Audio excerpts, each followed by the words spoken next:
this video, I'm going to be doing my top 15 favorite movies of 2015. Now, besides the fact that it's top 15 in 2015, I mostly chose this year to do because there were a lot of good movies that came out in 2015, but there were also a lot of big movies, highly anticipated movies, big sequels that came out in 2015. So 2015 was a very huge deal for movies, and that's why I decided to pick this year. Now, not every top 15 list is going to be just movie related, but I figured I'd do this before I go on to other stuff and get this out of the way. And before I start, I'll just throw this out there: the action comedy Reese Witherspoon movie Hot Pursuit is not going to be on this list. So if you're looking for that on my list, you can just check out now. So let's get started. At number 15, I have Me, Earl, and the Dying Girl. I don't remember much about this movie because I only saw it the one time. It was recommended to me, and it was a good movie. It was a good solid movie. I enjoyed it. It was very well done. It has like I think it has the guy who plays the Blue Ranger in Power Rangers, and it has the girl who's always wearing an oxygen mask, like an oxygen tank. I think it's the same girl who's in Bates Motel and who's in The Fault in Our Stars. Maybe I'm thinking of 2 or 3 different girls, but I think it's the same person. Number 14 is The Martian with Matt Damon. I don't think I actually saw the whole movie. I'm pretty sure I didn't. I watched this on a plane. I think on a flight from... I think it might have been my flight back from Hawaii last year. But I saw most of the movie. I missed the whole him getting stranded. I jumped in there while he was stranded, and I saw pretty much all of him being stranded and trying to become unstranded. And for what I saw, it was very good. He was doing a good job, Matt Damon. The movie was pretty funny.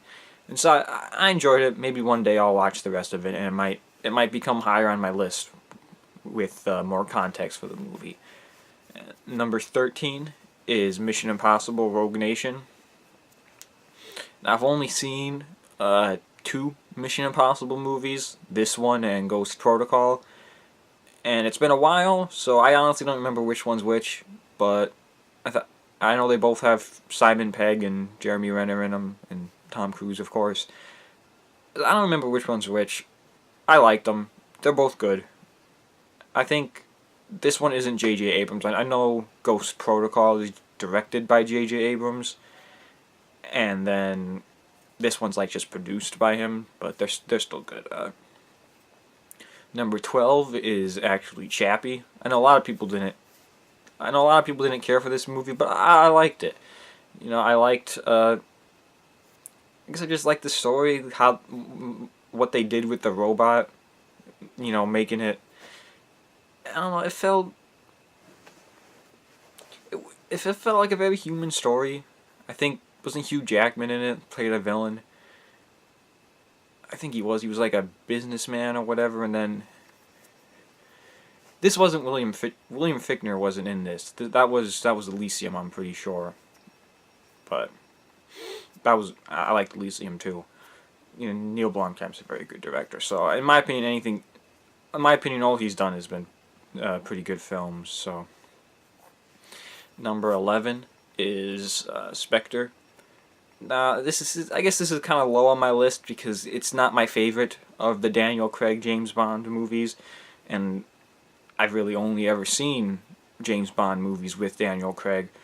But I thought it was a good follow-up to Skyfall. It's not a perfect movie. It's not a perfect James Bond movie, but it was good. It was good action scenes. I liked the direction that they took the story and some of the stuff they did with his character. Number 10 is Everest. This had a very good cast, and they all gave good performances. But it was really more of like a visual, more of a visual movie. This is something you see in IMAX. more of an experience, so to speak. So it was still good. Number 9 is The Lobster. This is a lesser known movie. I'm not gonna say too much about it, but it's a movie that I would highly recommend people see. Number 8 is a movie I've mentioned here before, and that is Ant-Man. Ant-Man made my list of favorite MCU movies, so of course it's probably going to make my list here too. I, you know, I said a lot about Ant-Man. The general stuff is, yeah, it feels like the superhero. It feels a little bit more like the superhero movies that I'm kind of used to from the early 2000s. I'll just say that quick. Number 7 is Jurassic World. This was one of the very big movies that came out this year. I mean, and by this year I mean 2015, but this movie was better than I thought it was going to be. It's still not perfect. It still doesn't hold a candle to Jurassic Park at all. Jurassic Park being one of my favorite movies of all time. But I think it's undoubtedly the best Jurassic Park sequel, and I've always kind of seen Jurassic World as like an Asylum movie. You know, Asylum makes all these very close knockoffs. Like when Transformers comes out, they make Transmorphers, and when Pacific Rim came out, they made Atlantic Rim. So this kind of seems like a very good Asylum movie. It's just how I kind of see this. Number 6 is Age of Adaline.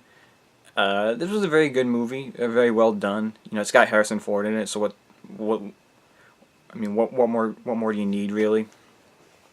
I think I really only watched this because of the young Harrison Ford actor guy. What's his name? And I can't pull his name right off, but he was like famous on YouTube, so to speak, for doing impersonations of Harrison Ford and Mark Hamill's The Joker. So, and he kind of looks like a young Harrison Ford. So it was really very well done there. Number 5 is Room, and I usually don't go for some of these more Oscar baity movies. I don't really remember why I ended up checking this out, but it is a very good movie. There's some really great performances in there. You know, definitely deserved Oscars, and it was incredibly well done. I gotta admit, it's one of the it's probably one of the better. It's probably one of the best films made this year. It's not my favorite because favorite is a personal thing, but it's definitely one of the best made movies of the year. Number 4 is going to be Mad Max Fury Road. This is the first Mad Max movie that I saw, but it's just pure ridiculousness, pure awesome. You know, the action, all this stuff, it's been talked to death about, but it deserves it, in my opinion. Number 3 is The Gift. This is the directorial debut of Joel Edgerton. He directs it and he co-stars in it with Jason Bateman. It's a good psychological kind of horror thriller movie. Not really horror, more psychological thriller, I suppose. But you know, he does a great job directing this, and he's always good as an actor. So of course I enjoyed this too. I'm a big fan of everything Joel Edgerton has done. So I got 2 more movies here, and number 2 is Ex Machina. This is an A24 film, so you know you're always in for a good movie with A24, and this is no exception. I mean, it's my second favorite of the year, so clearly I like this a lot. It's got good performances by Oscar Isaac and Donald Gleason, and I really only saw this movie because it had those 2 actors in it, and after Star Wars came out, I was in kind of a I went to kind of like a thing where I just started watching a bunch of movies of actors that were in Star Wars because before I wanted to go into Star Wars without having seen any of these actors in movies before. So I wanted those actors to be their characters from Star Wars, not having known them from another movie beforehand. So after Star Wars, I was able to go and check out their other works. In this movie, it's a movie I like a lot. It's a very good science fiction film. You don't get a lot of pure sci-fi films. They're usually They usually bogged down with other genres like horror, or fantasy, sci-fi, or drama, action, adventure. So, because a pure sci-fi film is kind of a hard sell for the audience. The best example of a pure sci-fi film would be 2001: A Space Odyssey, which is an incredible movie. But it didn't do very well with the audiences at the time, I don't think. Cause it's kind of a hard sell. I mean, it's long, it's slow, it's kind of boring, but all those things considered, it's still an incredible movie. One of the greatest movies ever made, in my opinion. It's 2001, but that's not really what I'm talking about here. But yeah, I enjoyed this movie. I do feel like it's got, it's might got other elements of other sci-fi films in there. Maybe, elements of other genres in there. Maybe like thriller or psychological a little bit. But still, it's a very good movie. My second favorite of the year. And my favorite movie of the year, like previously mentioned, was Star Wars Episode 7: The Force Awakens. And this was a movie that I didn't even think was ever going to come out, and when it was announced, it was a movie I was very much looking forward to. And not only is this my favorite movie of 2015, it is also my favorite Star Wars movie. I'll be honest, I like The Force Awakens more than I like Empire Strikes Back, and that's just complete personal, completely biased. I will admit that Empire Strikes Back might be a better movie, better made, better directed and acting. I think John Williams' score is on point in Empire Strikes Back, but I just liked this movie more. I enjoyed this. I enjoyed this a lot. It's one of my most memorable movie-going experiences, watching this movie for the first time. And to be honest, the big part of this is Star Wars was always a big part of my childhood. It was like my favorite movies ever. And then, there was like Indiana Jones and Jurassic Park and Back to the Future. Those were all kind of second to Star Wars. The four Star Wars movies at the time, because I think by the time I started watching Star Wars, there were four. The original trilogy and The Phantom Menace. And then, the two prequels came out. But then as I started getting older, I started looking at movies a little differently. It started being a little bit more looking at movies a little critically. Not critically like harsh, but like, I guess critically as in like as a critic, so to speak. Which is, I don't consider myself a movie critic, but you get what I'm trying to say. And so as I was doing that, I had this new look on Star Wars, and I'm kind of thinking like, okay, these movies, they're not that great. They're not the greatest thing ever. Like, a lot of people do consider these movies like three of the greatest movies ever. I've never saw it like that. I don't think A New Hope holds up as well. I don't think I definitely don't think Return of the Jedi holds up. I think there's a lot of problems with that movie.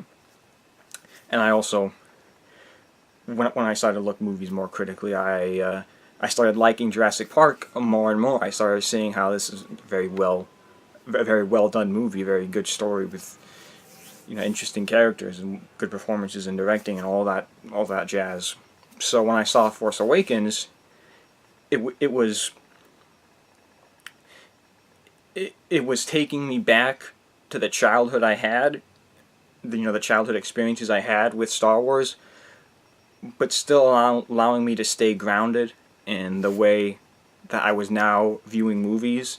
I can say, yeah, this is a Star Wars movie. I like it because it's a Star Wars movie, but it's still got, in my opinion, it's still a good movie. So it's almost like I was able to like Star Wars again, so to speak, if that makes sense. But anyway, that's my list of top 15 favorite movies of the year 2015.